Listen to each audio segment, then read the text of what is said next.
Hello friends, welcome to Subhashree cooking hub. आसतु आज बिना पियाज रसुण रे केमती आलू भजा हुए सेटा मु आपनको प्रस्तुत कर देखौची।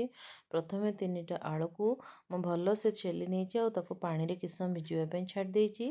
आ देखंतु एपटे आ गोटे पटे आमे गैस लगे कड़ा को गरम करि नबा। सेतरे किछि सोरिष तेल दे दबा। सोरिष तेल गरम हे आसीबा परे गोटे सुखिला लंका को आमे छिड़े कि सेतरे बास्ना आसीबा पर्यंत भाजिबा। देखो यहाँ बास्ना आसवा पर्यंत भाजी होगला पंच फुटण आम ये देदेबा। पंच फुटण भाजी होगला किछि पेरसुंगा पत्र से देदेबा।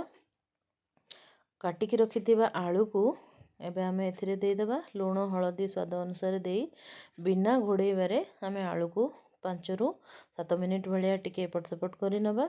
जमती आलू गुड़ा आमर एकदम गोटा गोटा होगी रहिबो, जमारू भी भांगीबनी। देखंतु एठी आलूटा बहुत भल भाव भाजी हो गलानी। एथिरे किछि लंका गुंड ऐड कर दबा। याकू आपण पखाल भात, रोटी, परोटा सबुथिरे खाई परिबे। मोर এই ରେସିପିଟି ଆପଣମାନଙ୍କୁ କେମିତି ଲାଗିଲା ନିହାତି ଭାବରେ କମେଣ୍ଟରେ ଜଣାଇବେ। ଆପଣଙ୍କ ଫ୍ରେଣ୍ଡ ଆଉ ରିଲେଟିଭ ସହିତ ଏଇଟା ସେୟାର କରିବେ।